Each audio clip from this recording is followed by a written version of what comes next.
Oi, pessoal, tudo bem? Essa é a nossa 21ª aula do pior curso de algoritmos de programação de computadores do universo. Hoje eu vou falar brevemente aqui sobre uso avançado de ponteiros. A gente vai ver a aplicação de bastante coisa quando a gente for desenvolver um joguinho na penúltima aula, tudo bem?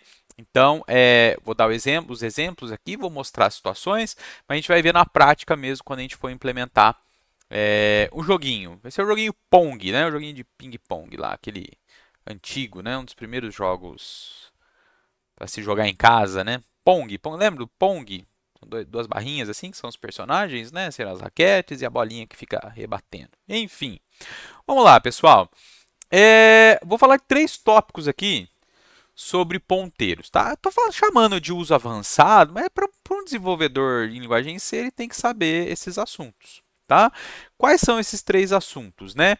A gente vai ver a alocação dinâmica de memória, depois a gente vai ver ponteiros para ponteiros, um ponteiro que armazena endereço de memória de ponteiro. E depois a gente vai ver o que é mesmo? Ponteiro para função, tá bom? Vamos lá, vamos direto para os exemplos, que eu acho que fica mais fácil da gente ver, né? Então, deixa eu abrir na ordem. Eu andei dando uma mexida, tá, nos exemplos. Então, provavelmente a versão que vocês têm do PDF e do livro tá a versão antiga ainda, igual eu estou aqui. Então, pega a versão nova do livro, tá? Que é o mesmo link. Eu atualizei, estou atualizando o arquivo no GitHub. Eu já atualizei uma vez, atualizei de novo agora. Vou atualizar de novo hoje na hora que eu terminar as gravações das aulas, porque hoje eu quero fechar o conteúdo. Vou fazer a próxima aula também ainda hoje. Tá bom? Eu vou lançar hoje também. Hoje é dia 6 de maio de 2024. Vamos lá então. Então, que eu ia abrir, né? Alocação dinâmica. Quero seguir a ordem aqui. Ponteiros para ponteiros, depois ponteiros para funções. Vamos lá então, pessoal. Alocação dinâmica de memória. Qual que é a ideia? Quando a gente declara uma variável, essa variável, ela normalmente ela é local à função. Quer dizer, você declarou a variável, a maioria das variáveis vão ser locais às funções onde elas estão declaradas, né? Você pode ter variável declarada na unidade de compilação também, que eu já mostrei para vocês, né? Quando a gente declara uma variável aqui que a gente chama de global, mas normalmente a maioria das nossas variáveis são declaradas no escopo, né? Dentro de uma função. Muito bem. Ah, essas variáveis, a região de memória onde elas vão ser armazenadas, onde vai estar criado para elas, onde vai estar alocado para elas armazenarem os dados, para a gente poder armazenar ou obter o dado, é uma região que a gente chama de pilha, né? Lembra lá da pilha de invocação, que eu desenhei a pilha, eu falei, ó, essa aqui que a gente está vendo na memória, na verdade, são coisas que essas variáveis elas estão alocadas naquele stack frame ou no registro de ativação, né? Activation Record, elas estão locais àquela variável. Então, quando essa função termina a execução, todas essas variáveis elas perdem elas são desalocadas, vamos dizer assim, né? Aquilo lá é liberado da memória para outra parte do programa ou outro programa que seja utilizado. Enfim, quando a gente usa a alocação dinâmica de memória, essa memória que a gente vai alocar, ela não vai ficar na região da pilha, ela não é uma variável de pilha, uma variável de stack. Tem gente que usa o termo em inglês. É uma variável que ela vai estar armazenada em outra região, gerenciada pela biblioteca padrão da linguagem C, que é chamada de heap. Então, é uma região da memória que ela não vai ter essa alocação e desalocação automática. Para a gente requisitar um espaço nesse heap para a gente armazenar alguma coisa, a gente tem que usar alguma função. E depois que a gente utiliza isso, se o teu programa ele não vai terminar, se o teu programa continua a execução, é um programa que fica executando o dia inteiro, terminou de usar aquela memória, se aquela memória não for mais necessária naquele momento, você tem que desalocar esse espaço, tem que falar, ó, não preciso mais daquele espaço. Então, a biblioteca da linguagem C, né, a runtime da linguagem C vai ter funcionalidade que vai falar para o sistema operacional, ó, não preciso mais daquilo no momento, então você libera. Por quê? Se você não libera, aquilo lá fica como uma região de memória que está ativa e você vai ocupando memória, ocupando memória, ocupando memória, ocupando memória. Isso dá um problema, que é o que o pessoal chama de vazamento de memória, né? Memory leak, leak de vazamento mesmo. Você fica ocupando memória que não está sendo mais utilizada e às vezes você nem tem mais acesso àquela memória, porque você perdeu o ponteiro. Porque o ponteiro ele foi declarado localmente a função. Você fez a alocação dinâmica, terminou a função de executar a função e você não tem mais o valor daquele ponteiro, você não tem mais aquele endereço, não tem como mais se liberar aquela memória, a não ser que você feche o programa, né? Mas aí você não quer fechar o programa. Então, vamos dar uma olhada como que faz isso? Aqui a ideia clássica seria a gente ter um array de tamanho dinâmico. É que tamanho dinâmico? Você fornece o tamanho do array, por exemplo. Tá bom? O que a gente vai fazer aqui? Tem uma variável chamada t de tamanho, tá? E eu vou dar dois exemplos. Um exemplo usando uma função que chama malloc, memory alloc, e a outra que chama calloc. Esse C agora eu não lembro o que significa esse C aqui, tá? Depois eu dou uma olhada. Vocês podem dar uma pesquisada também, tá bom? Malloc. O que essas duas funções fazem? Elas alocam memória dinamicamente no heap. Só que depois que você utiliza essa memória que elas utilizam, que elas alocaram, você precisa liberar essa memória, tá bom? Como que a gente usa? Elas são bem parecidas. A malloc, ela recebe como parâmetro, estava olhando ali se está gravando, o tamanho total da memória que você quer alocar. Só que em bytes, certo? Qual que é o tamanho, qual que é o tipo desse tamanho? É esse size t aqui, que é um inteiro sem sinal. Então, vocês lembram da função sizeof que a gente usou lá quando a gente calculou o tamanho de um array? Quando você declara um array local e aquela região de memória está alocada na pilha, você consegue saber o tamanho do array. Aqui não, certo? Aqui você tem que passar o valor... não é que aqui não. Aquele sizeof que a gente utilizava, que retorna o tamanho daquela região, ele retorna o tipo size t, que seria o tamanho em bytes. Aqui a gente tem que passar o tamanho total. Então, por exemplo, se eu quero alocar o espaço para 10 inteiros, eu tenho que fazer 10 vezes o tamanho do inteiro. Se for 10 floats, 10 vezes o tamanho do float. Uma estrutura do tipo data lá, que a gente viu que tem dia, mês e ano, 10 vezes o tamanho da estrutura. Certo? A função chama malloc, e essa função malloc, ela retorna um ponteiro, isso aqui é novidade, um ponteiro void. O que é esse ponteiro void? É um ponteiro genérico. Os ponteiros, na verdade, internamente, eles são todos a mesma coisa. A natureza deles é a mesma. É um número inteiro que representa uma região na memória. Certo? Só para a gente auxiliar o compilador, a gente pode converter isso que está sendo retornado, esse ponteiro genérico, para o tipo que a gente está atribuindo ao ponteiro. Vamos ver um exemplo aqui, né? E essa função, se ela falhar a execução dela, se ela não conseguir alocar memória, ela retorna nulo.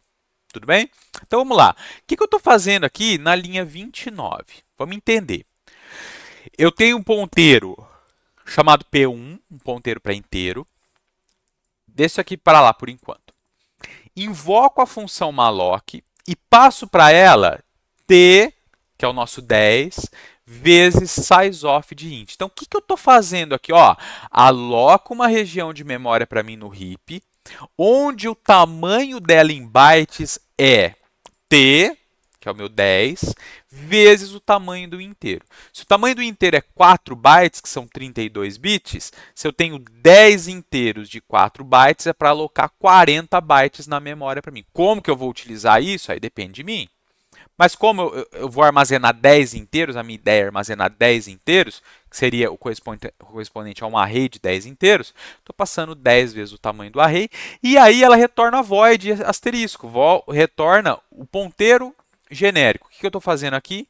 Fazendo a conversão explícita desse ponteiro genérico para um ponteiro de inteiro. Isso aqui é mais ou menos a ideia, é mais ou menos uma funcionalidade para a gente fazer com que o compilador não reclame.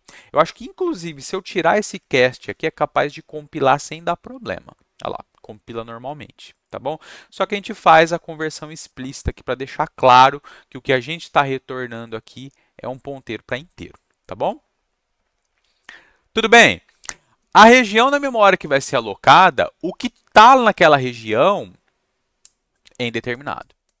Pode ser algum valor que estava lá, a gente não tem garantia nenhuma do valor que vai estar lá. Então, você não pode se basear naquilo. Aí, se você precisar zerar essa região, aí você teria que percorrer cada um dos inteiros e colocar um valor zero nele. Tá bom? Tem uma função, desculpa você, tem uma função que chama Calloc, ela faz a mesma coisa, só que ao invés de ter um parâmetro só, que é o tamanho total, ela separa em dois parâmetros. Um parâmetro é a quantidade e o outro parâmetro é o tamanho do item.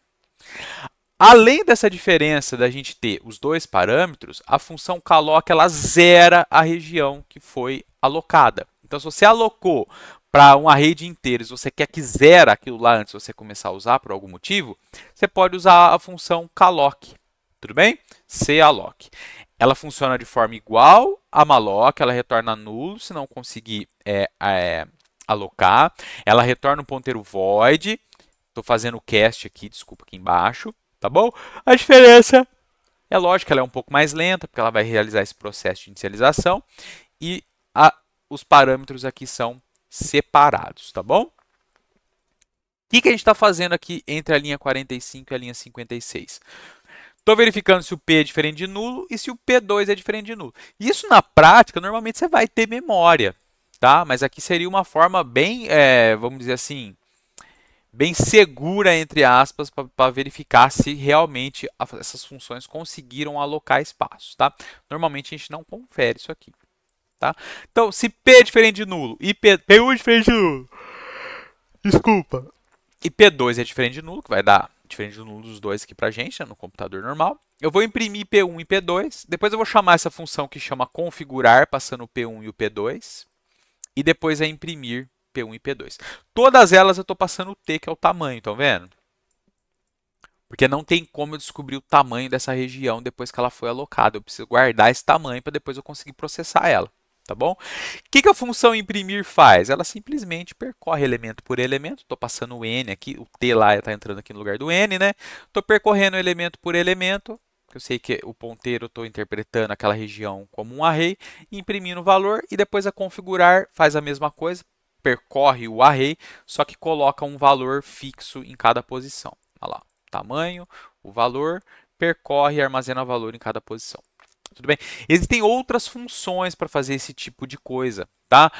Por exemplo, chamar a função calloc seria a mesma coisa que eu chamar a função malloc e depois chamar uma função que chama memset, que é configurar memória, tá? Apesar de que eu acho que deve ser um pouco mais lenta chamar as duas do que chamar a calloc direto, né? Enfim, vai imprimir P1 e P2. Vamos ver o que vai acontecer? Na hora que eu imprimo P1 e P2, vejam só, olha os dados do malloc. A gente não tem controle nenhum do que está lá dentro. Enquanto que o calloc, olha lá, está todo mundo zerado. Então ele aloca, ela aloca e zera, tá bom? E depois eu dou configurar no P1, passando o T que é 10, e o valor 1, e configuro o P2 passando 2, e aí eu imprimo as duas de novo. Aí, lógico, consequência, né, das configurações, dessa chamada dessa função configurar. P1 vai ter tudo valor 1 dentro dela e P2 vai ter tudo valor 2. Tudo bem? Último detalhe, terminou de usar aquela região da memória, não vai usar ela mais, aí a gente tem que fazer o quê? Liberar. Como que libera? Usa a função free. Free e passa o ponteiro. Tudo bem? Aí o compilador vai gerar a instrução para desalocar aquilo lá, para liberar. Fala, ó, não preciso mais daquilo. Tudo bem? Cuidados que tem que se tomar. Olha lá, cuidados, a partir daqui a região apontada por P1 e P2 não é mais válida. Toma cuidado, que isso aqui pode ser comportamento não definido no compilador. Às vezes você dá o free e aquilo lá continua válido, dependendo do seu compilador. Não pode, você não tem essa garantia. Depois que você deu o free num ponteiro, você não pode dar de novo, senão vai dar algum problema, acho que daí de segmentação. Vamos testar? Vamos ver aqui no GCC o que acontece se a gente tentar imprimir o valor do P1.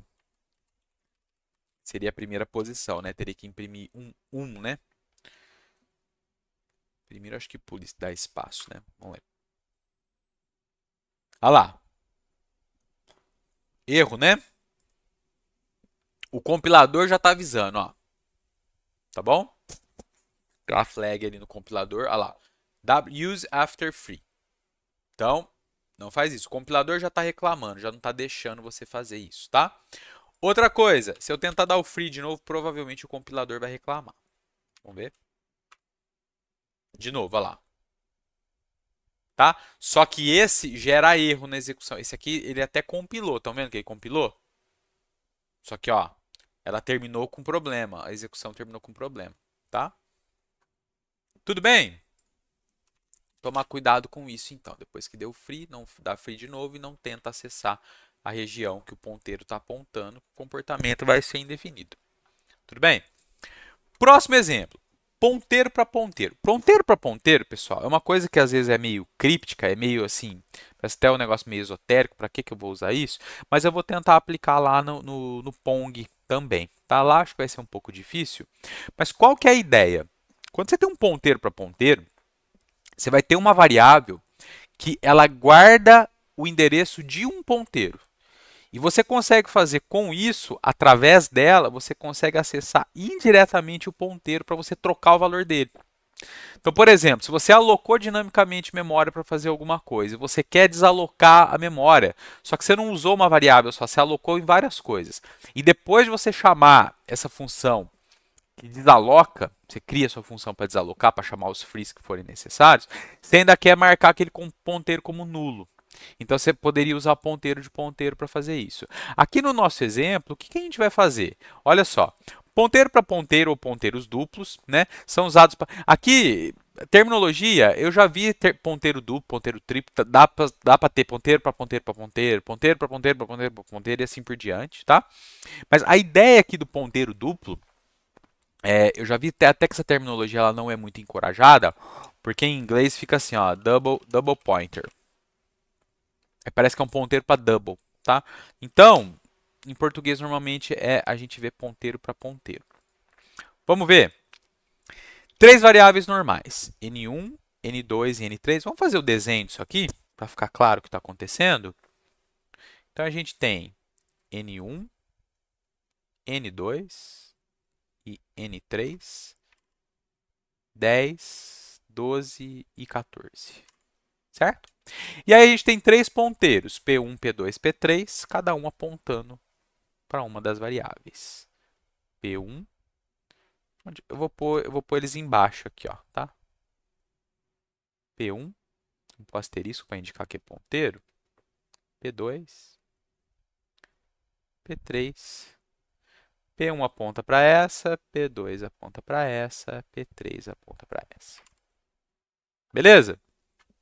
E aí, a variável pp1, pp, ponteiro para ponteiro, ela aponta para o ponteiro P1. Certo? É o que a gente inicializou aqui. Vamos lá. Vai mostrar o endereço do P1, do P2 e do P3. Depois eu vou atribuir P2 a P1 e vou mostrar aqui a alteração. Vamos rodar para a gente ver? Eu reclamou um monte de coisa ali, né? Mas não tem problema, tá? São só warnings. Isso aqui são exemplos para a gente ver. Olha só. Endereço do P1, que é o que apareceu aqui, ó. O que ele está reclamando aqui? Ah, eu tô formatando como hexadecimal o ponteiro, tá? O endereço do ponteiro, ele está reclamando aqui, tá bom? Mas não tem problema, tá? Para o nosso exemplo aqui tá ok. O x é para formatar como hexadecimal para não ficar aquele inteiro, tá vendo? Ó, se eu puser tudo p aqui, ó, vou salvar e rodar de novo. Fica muito grande. Mas poderia usar também dessa forma, né? Não tem problema nenhum aqui. Eu acho que inclusive eu vou alterar isso aqui depois no nosso exemplo final. Vou alterar tudo aqui, aí ele para de dar warning e é melhor para a gente também. Tá, depois eu vou ver aqui por que ele está reclamando ali com outra coisa. Olha só, então o endereço do P1, P2, P3. Aí eu atribuí P2 para P1, ou seja, o valor que está em P2, eu coloquei... O valor que está em P1 eu coloquei em P2. Então, na verdade, o que eu estou fazendo? Né? Eu estou copiando o endereço desse cara aqui, que é o valor que está aqui dentro, para o P2. Então, isso aqui a gente passa a representar dessa forma aqui. Tudo bem? Olha lá. Tanto o P1 quanto o P2 agora têm o mesmo valor. Agora eu invoco a função não altera. Vamos ver o que a função não altera faz? Olha lá, não altera, ela recebe um ponteiro, recebe dois ponteiros. Não altera. O que eu faço aqui? Estou simplesmente atribuindo no parâmetro A o valor do parâmetro B. Isso aqui, no final das contas, não faz nada, porque eu só estou pegando o valor do parâmetro aqui, que é um ponteiro, que é um endereço, guardando na outra variável, que também é um parâmetro, e no final das contas não está acontecendo nada, porque eu continuo com os ponteiros valendo a mesma coisa. Agora a função alterar, olha só o que eu estou fazendo. Eu estou trocando o endereço de um ponteiro através da função. Eu estou passando, olha lá agora o que vai acontecer. Ó. Passo, alterar, eu passo o PP está apontando para quem? O PP está apontando para P1. E passo P3. O que eu quero fazer? Qual que é a ideia aqui, né? Vejam só, ó. Copiar para o PP o endereço do P1. Não é isso? Não. Para o PP, o endereço do P3. Eu estou alterando o endereço que o PP aponta para outra variável, PP. Então, olha o alterar. Passo o ponteiro para ponteiro, o P3, e depois eu executo. Se vocês verem agora, enquanto antes eu tinha P1 e P2 apontando para o mesmo endereço, agora eu tenho P1 e P3 apontando para o mesmo endereço. Por quê? Eu passei o PP, que é a variável que aponta para o P1, e eu estou trocando o endereço de forma indireta do P1. Olha só que interessante. Aqui não é o PP que eu estou passando, o PP não aponta para o P1. Então, eu estou indo lá na variável P1 e trocando o valor dela. Ou seja, eu tenho isso aqui, ó. Através do PP, eu fiz isso aqui, ó. Ao invés disso aqui estar apontando para cá, isso aqui passa... Opa, ficou feio, né? Passa a apontar para cá. Tudo bem? Eu sei que é um assunto meio esquisito, fica meio críptico, assim, principalmente por esse exemplo aqui, que é um exemplo meio um pouco ruim, sendo bem sincero, mas depois eu vou tentar aplicar isso para vocês verem em algo de verdade, tá? Lá no nosso jogo do Pong, tá bom? Eu precisei usar isso aqui já algumas vezes em joguinhos que eu fiz, tá? Mas depois, com o uso, fica um pouco mais claro. Realmente é um assunto um pouco mais avançado, um pouco mais difícil de entender. Moral da história, a função alterar, ela está alterando o endereço que um ponteiro está apontando através de um ponteiro para ponteiro. Tudo bem? Aqui ele está com um warningzinho ainda, que é por causa dessa variável aqui, né? Tem uma forma de falar para não reclamar. Como que é mesmo?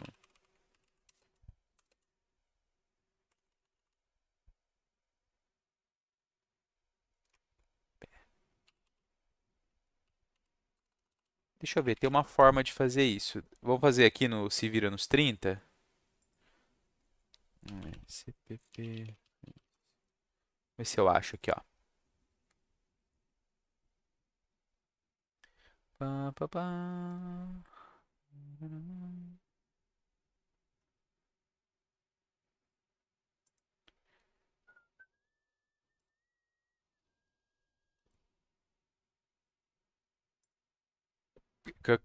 Que eu quero fazer é ele parar de reclamar desse parâmetro aqui, ó. Aí eu já adiciono isso, é uma coisinha a mais, né, pra gente, um detalhezinho aí. Se bem que eu acho que eu vou gerar mais confusão no material se eu fizer isso do que eu vou resolver coisas, né? Deixa dar warning mesmo, não tem problema, tá? Tudo bem, o pessoal está reclamando aqui, falando que ó, você está trocando o valor dele aqui, mas não, sei, não adianta de nada, tá bom? Tudo bem? Então, beleza. Talvez para ele parar de reclamar, eu poderia fazer, sei lá, algo assim, ó. Um 20 aqui. Vamos ver se ele para de reclamar. Um F6 aqui. Parou. Certo?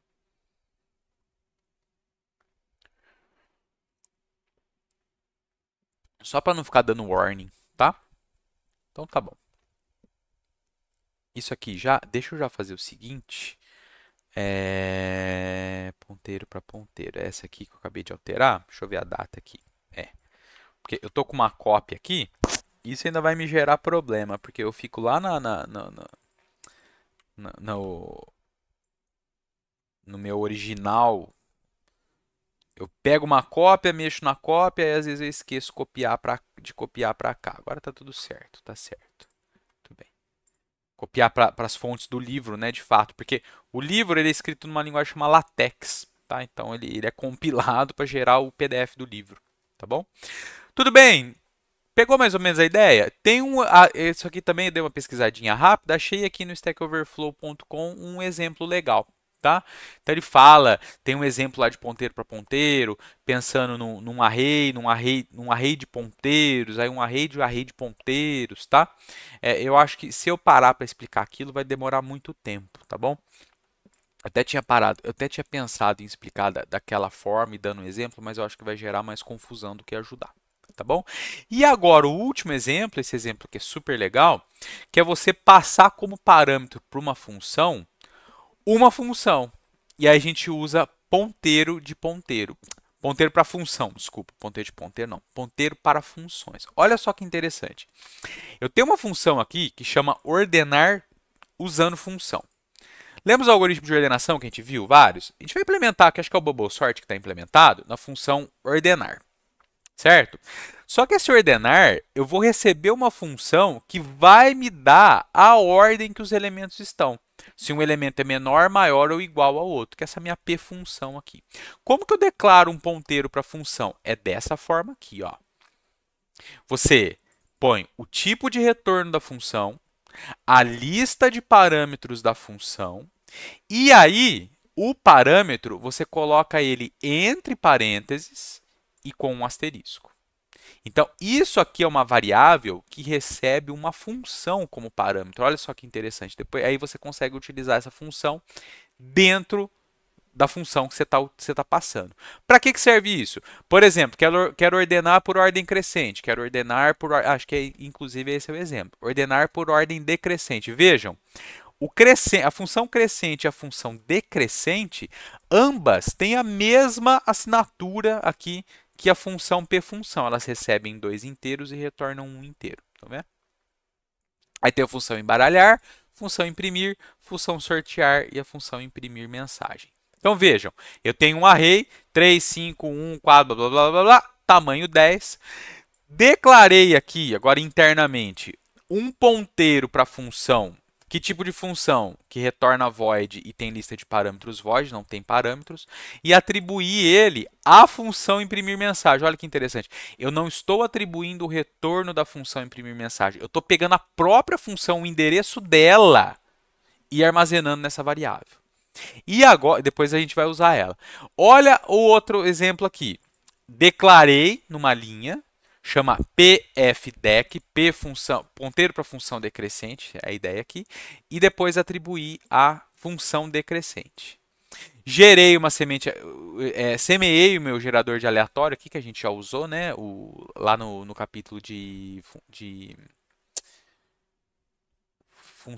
uniões, né? Uniões e enumerações, que eu expliquei a função para gerar número aleatório, pseudo-aleatório, né?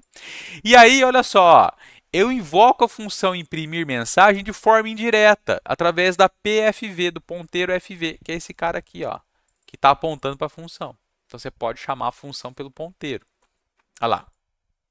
Então, essa aqui é a vocação indiretamente. Chamo ela normal, depois chamo de forma indireta. Vamos rodar para a gente ver o que acontece? Aqui, ó. Certo? Aí vem embaralhando. Embaralhar o array, troco todos os valores dele de posição para fazer a ordenação. Imprime o array, desculpa, embaralhado, aquele array original que está aqui. E agora chama a função para ordenar. Olha só, como ordenar, passo o V e passo o T. Esse ordenar é uma ordenação onde o critério de ordenação ele é fixo. Olha lá, eu simplesmente verifico se o valor na posição J é maior que o valor na posição J menos 1, ou seja, se o valor que está à esquerda é maior que o valor que está à direita. Se sim, eu troco ele de posição, que é um bubble sort bem simples, né? Totalmente sem otimização. Chamo e ele ordena os valores. Aí eu embaralho de novo. É aqui.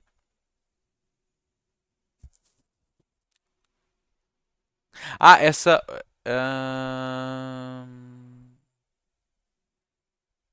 imprime Ah, é. Aqui eu embaralhando, aí eu imprimo. Tá aqui, peraí, que eu tô me perdendo aqui. Ah, não, não, uma besteira. Essa saída é essa saída, beleza. Aí vem de novo, embaralhando. Embaralha, imprime. Aí tá aqui, ó, embaralha. E agora imprime, só que a função de ordenação que eu vou usar é ordenar usando função. E eu passo como parâmetro a função crescente, que vai colocar os números em ordem crescente. Aí fica igual a saída do ordenado, que é isso que a ordenado está fazendo também. Só que agora olha que interessante, eu embaralho de novo, só que para fazer a ordenação eu passo a função decrescente, que retorna. Lembra lá? Menor que zero, igual a zero e maior que zero, dependendo da ordem que os elementos estão. Eu passo a função para ordenar decrescente. Poderia aqui, inclusive, colocar decrescente. Decrescente. Tá? Estou passando o ponteiro aqui. E aí, vejam, ela é ordenada ao contrário, de forma decrescente. Isso aqui é muito útil. Isso aqui é um dos exemplos, né, que a gente usa uma função para delegar o serviço de verificar se um valor está antes do outro, se é igual, se está depois do outro. Tudo bem? Uma função de comparação, né? Um comparator, né? Comparator. Acho que a pronúncia é comparator, não é comparator, não. Comparator. Tudo bem? E é como que usa, né? Olha lá, ordenando usando função. Tem meu parâmetro. Esse ponteiro para a função, eu vou usar ele como se ele fosse a própria função. Olha lá, p função. E aí passo os valores do j e do j mais 1, que são os dois valores que eu quero comparar. Guardo na variável c, aí se c for maior que zero, e dependendo da interpretação da função, porque olha só, a função crescente, ela pega n1 e n2, então imagina que n1 é 10 e n2 é 2, por exemplo. Se ela vai ordenar em ordem decrescente, é aquela ideia nossa que se o da esquerda é maior que o da direita, eu retorno positivo. Se os dois são iguais, eu retorno zero. Se o da esquerda é menor que o da direita, a gente retorna negativo. Então, por exemplo, se eu tiver 10 aqui e 2 aqui, 10 menos 2 é 8, que é um positivo. Então, se os dois forem iguais, 10 e 10, 10 menos 10 é zero. E se aqui for 2 e aqui for 10, 2 menos 10 vai dar um negativo. Né? E aqui eu só inverti a ordem. Olha lá, inverti a ordem do N2 e do N1, que vai me dar o outro critério de ordenação para o decrescente. Legal, né? Interessante, né? Então é isso aí, pessoal. Nesse capítulo não tem exercício. Tem exercício? Acho que não tem exercício também. São assuntos extra, né? Que a gente não cobre num curso de introdução, né? Mas que eu tô cobrindo aqui porque é o pior curso, né? Eu quero fazer da pior forma possível. Tô brincando. Tá? Tudo bem? Eu fiz alguma alteração aqui? Eu fiz só essa alteração, né? Estou verificando para ver se eu não repliquei lá no repositório do curso, do livro, né? Porque eu preciso atualizar depois. Tudo bem, pessoal? Então, eu acho que é isso. Depois a gente vai ver mais uma aula ainda. Vou gravar mais uma aula hoje, que é o tratamento de erros. Depois a gente vai parte para o desenvolvimento do jogo e finalização do curso. Tudo bem? Espero que vocês tenham gostado. Espero que não tenha ficado muito truncado aí as ideias. Depois, na hora que a gente for falar do Pong lá, da implementação do jogo, eu vou tentar englobar todos esses assuntos lá dentro para ficar uma coisa bem completa. Fechou? Então é isso aí, pessoal. Obrigadão aí, obrigado pelo prestígio, obrigado por terem assistido. Se está gostando, se inscreve no canal, marca, dá o joinha aí para mim, para auxiliar na distribuição do conteúdo. Tá bom? Valeu, falou e até mais.